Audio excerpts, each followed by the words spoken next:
नमस्कार, RM news bulletin में आपका स्वागत है। मैं रक्षा तिवारी। एक नजर दिन भर की खास खबरों पर।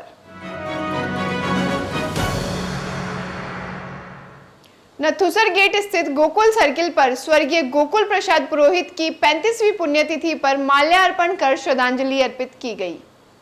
पूर्व विधायक मजदूर नेता स्वर्गीय गोकुल प्रसाद पुरोहित की 35वीं पुण्यतिथि के अवसर पर उनकी प्रतिमा पर पुष्पांजलि अर्पित की गई तथा उनके विचारों पर चलने एवं बीकानेर के विकास में सहयोग करने की अपील की गई एवं कांग्रेसी नेता यशपाल गहलोत द्वारा गायों को चारा खिलाया गया।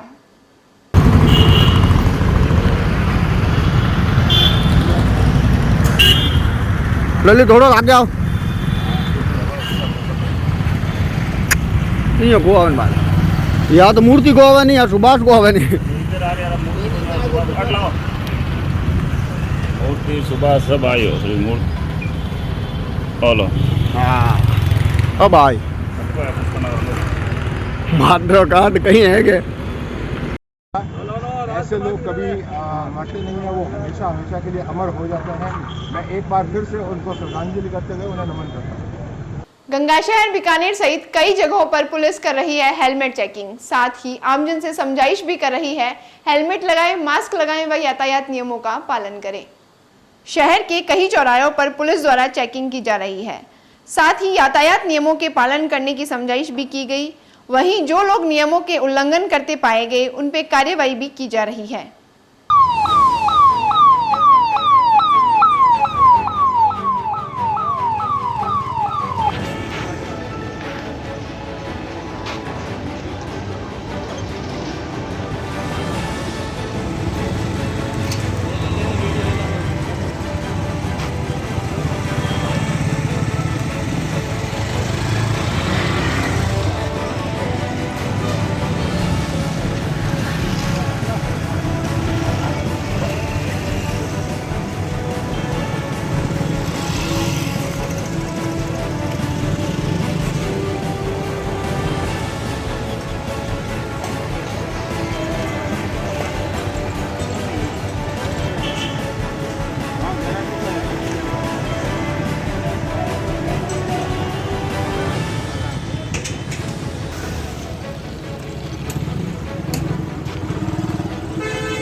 जा रही है, कैसे समझा रहे हो? लोगों को समझाइश की जा रही है कि वो गृह विभाग की गाइडलाइन है उसकी पालना करें।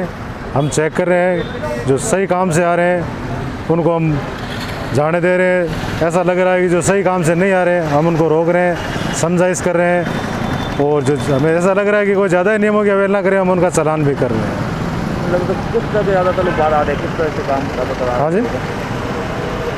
दोबारा बताएं सर। जो इस टाइम हमारे सामने आ रहे हैं वो मेडिकल पर्पज़ से आने वाले लोगों की संख्या ज़्यादा बता रहे हैं। जो हम यहाँ रोक रहे हैं, पूछ रहे हैं, उसमें अधिकतर जो व्यक्ति हैं वो हमें ये बता रहे हैं कि हम मेडिकल पर्पज़ से आए। मेडिकल पर्पज़ वालों के लिए हम उनका प्रिस्क्रिप्शन होता है वो चेक करते हैं, और कोई अगर कोई दवाइयाँ वगैरह है वो देख लेते हैं। अगर हमें संतुष्टि होती है कि नहीं वो बिल्कुल सही मेडिकल पर्पज़ के लिए आया तो हम उसको जाने दे रहे हैं। ऐसा पास में पीबीएम हॉस्पिटल भी ज़्यादा आते होंगे।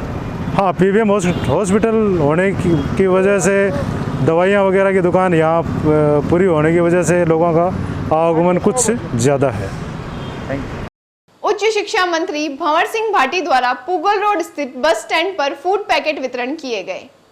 उच्च शिक्षा मंत्री भंवर सिंह भाटी ने अक्षय पात्र फाउंडेशन द्वारा चलाए जा रहे कोविड-19 राहत भोजन अभियान का रविवार को निरीक्षण किया और जरूरतमंद लोगों को भोजन पैकेट वितरण किए। भाटी ने कहा कि कोरोना के विरुद्ध जंग में सरकार के साथ स्वयंसेवी संस्थाएं भी कंधे से कंधा मिलाकर खड़ी हैं और जरूरतमंदों की मदद कर रही है। उन्होंने कहा कि अक्षय पात्र फाउंडेशन ने कोरोना की पहली लहर में भी जरूरतमंदों को सूखी भोजन सामग्री तथा फूड पैकेट उपलब्ध करवाए। दूसरी लहर में भी प्रतिदिन लगभग 1,500 लोगों को भोजन उपलब्ध करवाया जा रहा है। उन्होंने कहा कि सरकार और ऐसी संस्थाओं के प्रयासों से कोरोना की दूसरी लहर का प्रभाव दिनों दिन कम हो रहा है।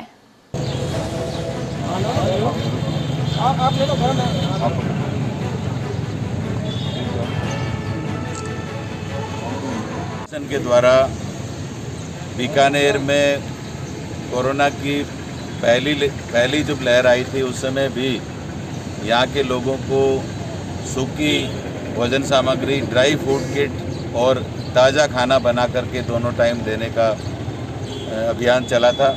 और इस बार भी दूसरी वेव जब आई है तो बीकानेर में रोज़ाना करीब 1500 फूड पैकेट्स ताज़ा भोजन बना करके यहाँ ज़रूरतमंद लोगों को देना कोरोना की इस समय में मैं समझता हूँ कि अक्षय पात्र फाउंडेशन का एक बहुत अच्छा सामाजिक सरोकार का कार्य है। और मुझे ये जानकारी भी मिली है कि अक्षय पात्र के द्वारा जो ड्राई फूड पैकेट्स हैं जिसमें करीब 15 दिन से भी ज़्यादा एक परिवार का उसका सूखा भोजन की सामग्री, उसमें सारी सामग्री होती है, बड़ी संख्या में पीछे भी बांटे गए हैं और आगे भी बांटने का लगातार कार्यक्रम चल रहा है।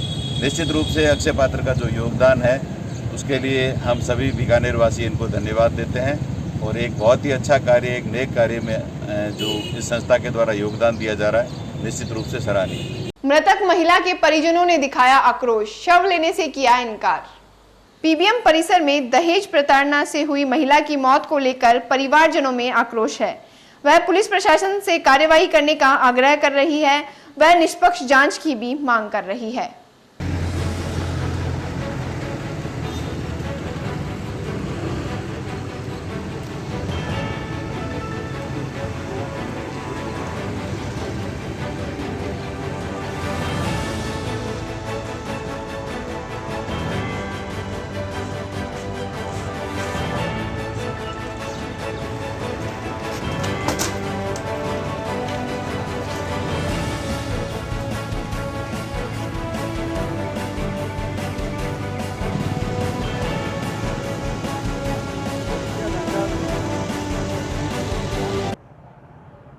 हाँ जी सर, बताइए क्या बताना था। महिला को जहर देकर मारा है। जहर देकर मारा नहीं है, जहर पी के ख़त्म हुई है। 306 में मुकदमा दर्ज हुआ है। 306 491 ए में मुकदमा दर्ज हुआ है जिसका अनुसंधान सीओ साहब सिटी द्वारा किया जा रहा है। तो क्या पोस्टमार्टम हो गया है? अब पोस्टमार्टम हो रहा है।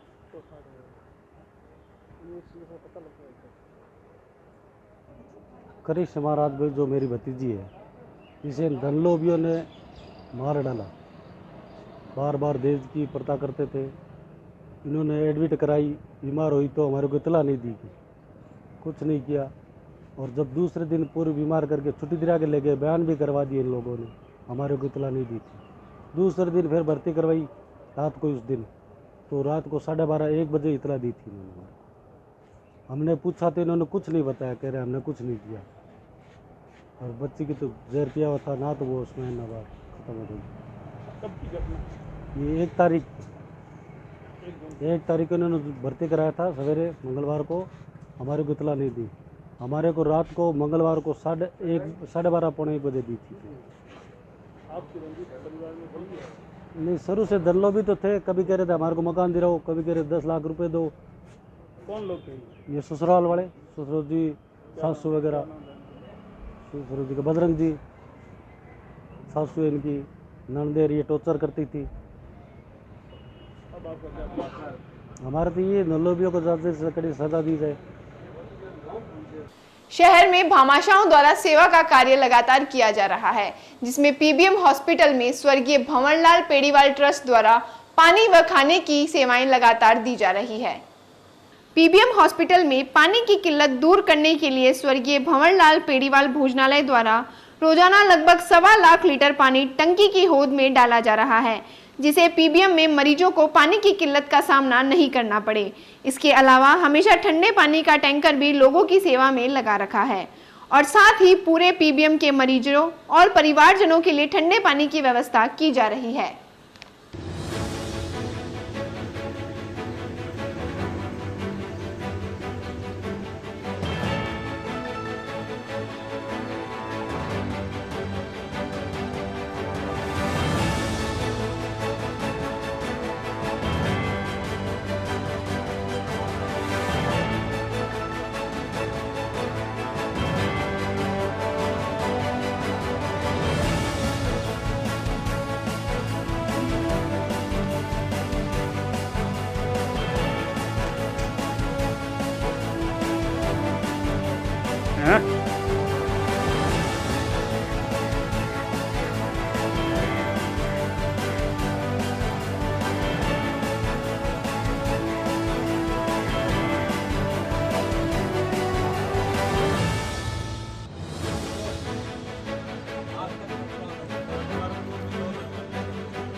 अच्छा, पेड़ीवाल भोजन तो सेवा है, इसके लिए जो मान लो पेशेंट के परिजन आ रहे हैं तो उनकी दुख तकलीफ तो होती है सबके। बिल्कुल तो बिल्कुल। उनके निवारण के लिए संस्था क्या कर रही है?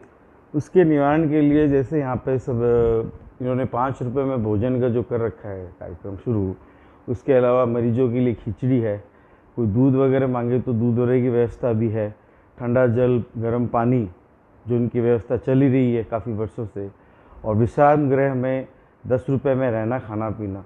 तो आज 20 रुपये में अगर एक व्यक्ति अपना 24 घंटे व्यतीत करता है पेशेंट के साथ, तो इससे बड़ी बात क्या हो सकती है कहीं?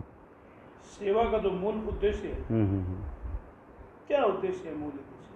इनका तो शुरू से ही इनके देवी किशन जी पेड़ीवाल है, इनके स्वर्गीय भाई भंवरलाल जी पेड़ीवाल है, इनका तो यही कि शुरू से रहा है नर सेवा नारायण सेवा, शुरू से ही, और वो भी निस्वार्थ भावना से। और कभी भी इन्होंने चाहा नहीं, आते भी नहीं है मीडिया में, और इनका है ही नहीं है मोटिव। इनका मोटिव यही कि रहता है लाइफ में सेवा भाव, निस्वार्थ भाव से। हाँ सर, पीबीएम हॉस्पिटल जो पानी की टंकी बनी हुई है, यहाँ पे डेली आपकी संस्था द्वारा पानी सप्लाई, जो टंकी से सप्लाई होती है उसके लिए पानी हौद में डाला जाता है।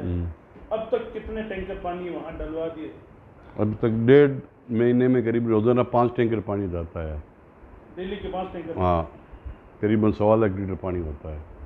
तो पेड़ीवाल संस्था है और क्या पीबीएम में योगदान करती है? पीबीएम में यहाँ 5 रुपये में खाना दिया जाता है, और दिल्ली के करीब 4505 आदमी खाना खाते हैं। अभी तक 23 सालों में 3 करोड़ लोग खाना खा चुके हैं। और यहाँ और भी व्यवस्था है, कफन की है, कोविड के लिए कफन है, कोविड का खाना फ्री जा रहा है। हमारे एक और विश्राम गृह और है जिसमें रहने की, नहाने धोने की सब सुविधा 10 रुपये में। और भी अस्पताल में कई कार्य किए जाते हैं। एक टीबी अस्पताल है और वहाँ भी आईसीयू है, यहाँ भी मेडिकल साइंस को पूरा रख रखाव हम करते हैं इसका। और यहाँ भी पानी के 3 लगे हुए हैं प्लांट, टीबी भोजनालय में, विश्राम गृह में, टीबी अस्पताल में 24 घंटे पानी की ठंडा मिलता है। अगर बात करें भोजनालय की, तो यहाँ रूटीन में डेली कितने आदमियों का खाना बनता है? 4500, 500, 1000, 4500 5000 डेली का दोनों खाना, टाइम मिला के या एक टाइम? दोनों टाइम मिला के, दोनों टाइम मिला। दोनों में। और क्या क्या सेवाएं? और भी सेवाएं, जैसे कफन की सेवा है, पानी की सेवा है, और भी सेवा चलती रही अस्पताल में जो भी काम हो। तो ये जो आप पानी डलवा रहे हैं उसके लिए कोई चार्ज है या? कोई चार्ज नहीं, फ्री कोई है, चार्ज नहीं, फ्री सेवा है सारी। पीबीएम हॉस्पिटल PBM की सुविधाओं के लिए सुविधा के लिए सर, वो भी PBM का कोविड का खाना जा रहा है, वो भी फ्री जा रहा है। करीबन इस पहले, अभी तो 15-20 दिन पहले 300 प्लेट खाना खाता था। नगर निगम की पोल जब सामने आती है, शहर में कई जगहों पर गंदे नाले खुले पड़े हैं, जहां प्लास्टिक व गंदा कचरा नालों में इकट्ठा हो जाता है, जिससे चारों तरफ गंदगी का फैलाव दिखाई देता है।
खाजूवाला के आनंदगढ़ गांव में वन विभाग की भूमि पर अवैध रूप से कब्जों पर निर्माण की शिकायत पर वन विभाग की टीम मौके पर पहुंच जेसीबी की सहायता से अतिक्रमण को हटाया।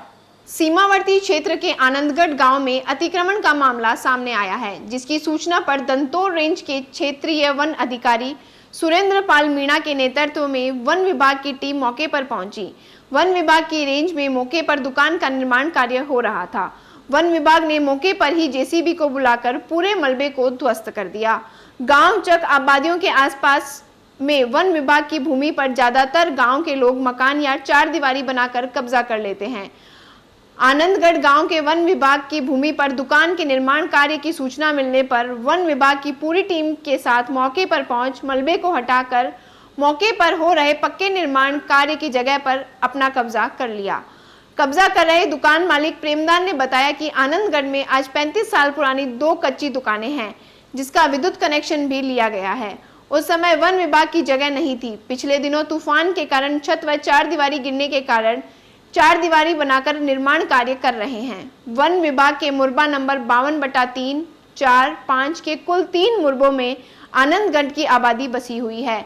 इसी वन विभाग की भूमि पर 10-15 घर बने हुए हैं।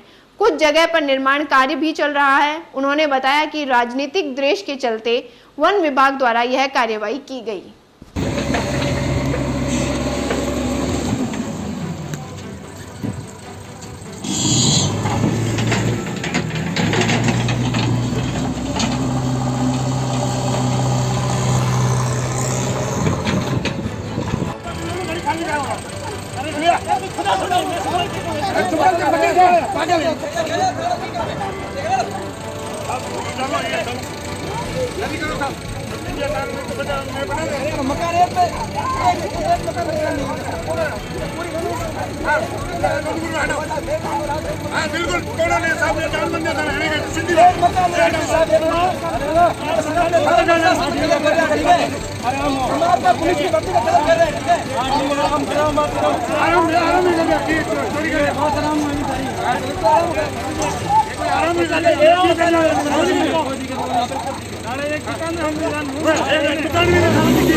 सुबह शिकायत मिली थी कि ग्रामीणों द्वारा पक्की दुकान का निर्माण करवाया जा रहा है, जो कि वन विभाग का एरिया है और वहाँ पे वन विभाग का पुराना प्लांटेशन हुआ है, जो कि आनंदगढ़ गांव के एकदम समीप है चिपता हुआ।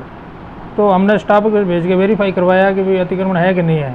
तो साइड इंचार्ज ने सूचना दी कि साहब अतिक्रमण हो रखा है और फिलहाल मौके पर काम चालू है और दुकान बनाई जा रही है। तो पूरे स्टाफ के साथ जाकर उसको तोड़वाया गया। आनंदगढ़ गांव का है प्रेमदान जेतुदान चारण, उसके द्वारा निर्माण कार्य करवाया जा रहा था। हाँ, उसके परिवार वालों ने उन्होंने विरोध जताया था, तो उनको यही कहा कि भाई आपके पास कोई है तो बताओ, नहीं तो वन विभाग की ज़मीन है, हमारे पास कागज़ है, हम इसे हटाएंगे। आज की बुलेटिन में बस इतना ही। कल कुछ नई गतिविधियों के साथ इसी समय इसी चैनल पर फिर मुलाकात होगी। तब तक के लिए नमस्कार।